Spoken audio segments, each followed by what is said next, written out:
संविधान बनाया, आज उसी संविधान के हक को छीनने की साजिश चल रही है। अभी भी अगर चुप रहे तो अगली पीढ़ी सिर्फ इतिहास में अपने हक को पढ़ेगी, जी नहीं पाएगी। आज हम उस सच को सामने रखेंगे जिसे छिपाया जा रहा है, वो सच जो दलितों, पिछड़ों और आदिवासियों के खून, पसीने और आंखों के आंसू से लिखा गया आरक्षण का सच। आरक्षण कोई भीख नहीं है, ये उस समाज की कड़ी मेहनत, हजारों साल की यातना और गुलामी का जवाब है। जब एक पूरी जाति को शिक्षा, मंदिर, जमीन, सत्ता और सम्मान से वंचित कर दिया गया, तब डॉक्टर अंबेडकर ने संविधान के जरिए न्याय की लौ जलाई। आज जब सरकारें कहती हैं कि आरक्षण खत्म किया जाना चाहिए, तो असल में वो ये कह रही होती हैं, हमें बराबरी पसंद नहीं है, हमें वही पुराना ऊंच नीच वाला समाज चाहिए। पर इस देश को अगर असली तरक्की की राह पर लाना है, तो उस मजदूर के बेटे को ईंट में, उस सफाई कर्मी की बेटी को संसद में और उस आदिवासी बच्चे को डॉक्टर की कुर्सी तक पहुंचाना होगा। आरक्षण ही इस देश की असली रीढ़ है, जो समाज के सबसे कमजोर को मजबूत बनाता है। ये वीडियो उन आवाजों के लिए है जो दबा दी गईं और अब उठने को तैयार हैं। क्या कर रही हैं? आरक्षण को नकारात्मक बताकर उसे खत्म करने की योजना बना रही हैं। SC ST OBC के यूनिवर्सिटी एडमिशन में सीटें खाली छोड़ी जा रही हैं, नौकरियों में प्रमोशन रोका जा रहा है, किसी बहाने से, कभी मेरिट के नाम पर, कभी क्लास के नाम पर असल में जाति आधारित अत्याचार को दोबारा लागू किया जा रहा है। और हैरानी की बात यह है कि जो लोग सदियों तक बिना किसी मेहनत के सारे संसाधनों पर बैठे रहे, वही आज आरक्षण को भीख कहते हैं। क्या कोई बताएगा कि सिर्फ ब्राह्मण होना ही क्या मेरिट है? आज भी देश के हर 10 सफाई कर्मियों में 9 दलित होते हैं। आज भी डॉक्टर, वकील और प्रोफेसर की कुर्सियों पर OBC CC की भागीदारी नगण्य है। आरक्षण इस अंतर को भरता है और यही वजह है कि उसे खत्म करना मौजूदा सत्ता के लिए जरूरी बन गया है। लेकिन ये सत्ता भूल गई है कि हम अंबेडकर के वंशज हैं। हमारे पास कलम है, संविधान है और अब आवाज भी है। जब कोई आरक्षण का विरोध करता है तो सबसे पहले वो मेरिट यानी योग्यता की बात करता है, लेकिन सवाल यह है कि असली मेरिट क्या है? क्या मेरिट वो है जो कोचिंग, अंग्रेजी मीडियम स्कूल, AC रूम और किताबों की भरमार के सहारे आती है, या वो है जो मिट्टी से उठकर, भूखे पेट पढ़कर, सरकारी स्कूल की टूटी छत के नीचे बैठकर हासिल की जाती है? जिन वर्गों को सदियों तक शिक्षा से ही दूर रखा गया, क्या आज उन्हें बराबरी का अवसर मिले बिना अयोग्य कहा जा सकता है? सच्चाई यह है कि मेरिट की परिभाषा भी उसी वर्ग ने तय की है जिसने सदियों तक शिक्षा और संसाधनों पर कब्जा बनाए रखा। आरक्षण इन संसाधनों को बांटता नहीं, बल्कि उनका दरवाजा खोलता है। क्या आप जानते हैं कि आरक्षण के कारण हजारों डॉक्टर, इंजीनियर, कलेक्टर, प्रोफेसर और वैज्ञानिक सामने आए हैं जो SC ST और OBC समुदाय से हैं? क्या यही लोग देश की तरक्की में भागीदार नहीं हैं?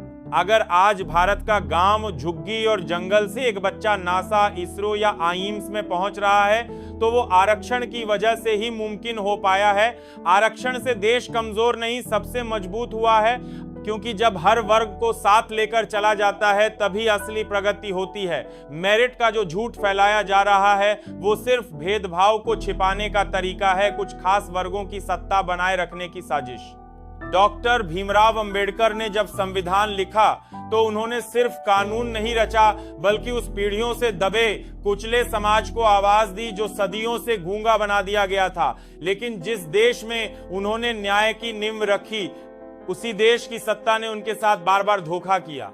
जब उन्होंने हिंदू कोड बिल लाकर महिलाओं को हक दिलाना चाहा, तब संसद में उनके विरोध में वो लोग खड़े हुए जो आज खुद को राष्ट्रवादी कहते हैं। अंबेडकर को इस्तीफा देना पड़ा क्योंकि उन्हें उस संसद में दलित और वंचितों की इज्जत नहीं मिली जिसका उन्होंने संविधान बनाया था। आज वही सोच सत्ता में है जो आरक्षण को खत्म करने के पीछे लगी है। कभी प्राइवेट सेक्टर में आरक्षण न देने की बात होती है, तो कभी विश्वविद्यालयों में सीटें खाली छोड़ दी जाती हैं। संवैधानिक संस्थाओं में OBC SC सेट की मौजूदगी को जानबूझकर कम किया जा रहा है ताकि फिर वही पुरानी व्यवस्था लौट आए, जहां कुछ जातियां हमेशा हुकूमत करें और बाकी हमेशा गुलामी। ये कोई गलती नहीं, ये एक सोची समझी रणनीति है आरक्षण हटाओ, समानता खत्म करो और सत्ता को पुश्तैनी बना दो। ये वही देश है जिसने अंबेडकर को जीते जी भारत रत्न नहीं दिया और आज उन्हीं के नाम पर भाषण देने वाले लोग चुपचाप उनके बनाए अधिकारों को मिटा रहे हैं।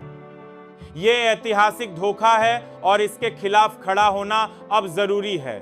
आरक्षण को लेकर यह झूठ फैलाया गया है कि यह देश की प्रगति में रुकावट है, लेकिन सच्चाई यह है कि जहां जहां आरक्षण ने अवसर दिया वहां वहां देश ने असली विकास देखा है। गांवों से आए बच्चों ने जब इंजीनियरिंग कॉलेज में दाखिला पाया तो देश को एक नया निर्माणकर्ता मिला। जब एक आदिवासी छात्र ने मेडिकल की डिग्री हासिल की तो उसने उन गांवों में सेवा की जहां कोई डॉक्टर नहीं जाता था। आरक्षण ने उस भारत को शिक्षा, सम्मान और हिम्मत दी है जिसे पहले सिर्फ मजदूरी करने के लिए ही योग्य माना जाता था। अगर आज देश के हर कोने में नौकरशाही से लेकर न्यायपालिका, प्रशासन से लेकर शिक्षा तक दलित, पिछड़े और आदिवासी अपने हक पर खड़े हो रहे हैं तो वह आरक्षण की वजह से ही संभव हुआ है। कुछ लोग कहते हैं कि आरक्षण सिर्फ गरीबी के आधार पर मिलना चाहिए, लेकिन वे जानबूझकर जाति आधारित भेदभाव की गहराई को नजरअंदाज करते हैं। गरीबी एक आर्थिक संभव की संभव खरमागे से भी बेबी जोहले के संभव कारगे संभव करागी संभव करा दिया स्थिति है, लेकिन जाति एक सामाजिक जंजीर है जो पीढ़ी दर पीढ़ी लिपटी रहती है। आरक्षण सिर्फ नौकरी का कोटा नहीं है, ये सामाजिक संतुलन का टूल है। ये समाज के हर उस हिस्से को मौका देता है जो वर्षों से दरवाजे के बाहर खड़ा था। अगर देश को असली लोकतंत्र बनाना है तो आरक्षण को खत्म नहीं, मजबूत करना होगा। आरक्षण का विरोध असल में एक मानसिकता का विरोध है। वो मानसिकता जो सदियों से सत्ता, शिक्षा, मंदिर और सम्मान पर सिर्फ एक ही जाति का नाम लिखवाना चाहती है। ब्राह्मणवादी सोच आज भी यही चाहती है कि दलित खेत में हो, आदिवासी जंगल में और ओबीसी मजदूरी में उलझा रहे ताकि सत्ता की कुर्सियां, नौकरियों की टेबल, साड़ियों का बिजनेस और न्याय की गद्दियां सिर्फ गिने चुने लोगों की बपौती बनी रहें। आरक्षण उन्हें तकलीफ नहीं देता क्योंकि इससे देश को नुकसान होता है, बल्कि इसीलिए तकलीफ देता है क्योंकि इससे उनकी सत्ता में सेंध लगती है। आज भी देखिए कितने टीवी चैनलों पर बहस होती है कि आरक्षण हटाओ, लेकिन कोई बहस नहीं करता कि ब्राह्मणों का वर्चस्व क्यों बना हुआ है। विश्वविद्यालयों में प्रोफेसर की सीटों पर एससी, सेठ, ओबीसी क्यों न के बराबर हैं? न्यायपालिका में कितने दलित जज हैं? प्रशासन में, मीडिया में, नीति निर्माण में कितनी भागीदारी है? जवाब है बहुत कम, और यह जानबूझकर किया गया है। आरक्षण पर हमला असल में संविधान पर हमला है। ये वही सोच है जिसने अंबेडकर को नीचा दिखाने की कोशिश की और आज उनके विचारों को खामोश करना चाहती है। लेकिन ये लड़ाई सिर्फ आरक्षण की नहीं, बराबरी की है। अगर आज हम चुप रहे तो आने वाली पीढ़ी फिर उसी जातिगत नरक में धकेल दी जाएगी जहां से अंबेडकर हमें निकाल कर लाए थे। कल्पना कीजिए एक ऐसा भारत जहां आरक्षण पूरी तरह खत्म कर दिया गया है, यानी वो आखिरी दरवाजा भी बंद, जिससे करोड़ों दलित, आदिवासी और पिछड़े समाज के लोग अपने जीवन की दिशा बदलते थे। ऐसा भारत जहां विश्वविद्यालयों में सिर्फ वही पढ़ेंगे जिनके पास पैसे और जाति की पूंजी है, नौकरियों में वही जाएंगे जिनके पूर्वज कभी आईएएस अफसर थे, और प्रशासनिक कुर्सियों पर वही बैठेंगे जिनके दादा दादी कभी राजा और पुजारी थे।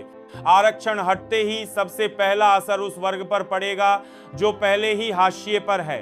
दलित समाज से जो पहला लड़का डॉक्टर बना, जो पहली लड़की कलेक्टर बनी, जो ओबीसी छात्र पहुंचा, ऐसे लाखों सपने एक झटके में टूट जाएंगे। देश के भीतर एक नई ब्राह्मणिक सत्ता फिर से खड़ी हो जाएगी जो कहेगी कि हम ही योग्य हैं, बाकी सब सेवक हैं। लेकिन नुकसान सिर्फ वंचितों का नहीं होगा, पूरी राष्ट्र व्यवस्था एक असंतुलन में चली जाएगी। सामाजिक असंतोष बढ़ेगा, बेरोजगारी और असमानता इतनी विकराल हो जाएगी कि देश बारूद के ढेर पर खड़ा नजर आएगा। आरक्षण खत्म करने का मतलब है देश की 80% आबादी को मुख्य धारा से बाहर फेंक देना, और जब इतनी बड़ी आबादी को विकास से बाहर कर दिया जाएगा तो देश केवल जीडीपी के आंकड़ों में नहीं, जमीन पर भी पिछड़ने लगेगा। क्या अमेरिका, जापान या कोई भी देश कभी बिना सभी वर्गों को साथ लिए तरक्की कर पाया है? नहीं।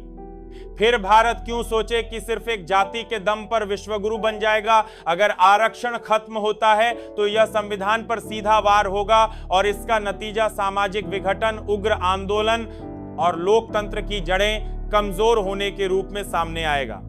आरक्षण कोई विशेषाधिकार नहीं, यह देश के भविष्य को बचाने का सुरक्षा कवच है। अगर इसे उतार फेंका गया तो आने वाली नस्लें पूछेंगी आपने चुप क्यों रहा। अब फैसला आपके हाथ में है।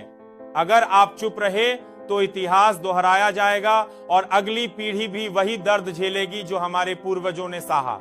इस वीडियो को सिर्फ मत देखिए, इसे आवाज बनाइए, लाइक करें, कमेंट करें और सबसे जरूरी इसे शेयर करें ताकि हर कोने में यह सच पहुंचे। अगर आप न्याय, समानता और संविधान के साथ हैं तो इस आंदोलन का हिस्सा बनिए।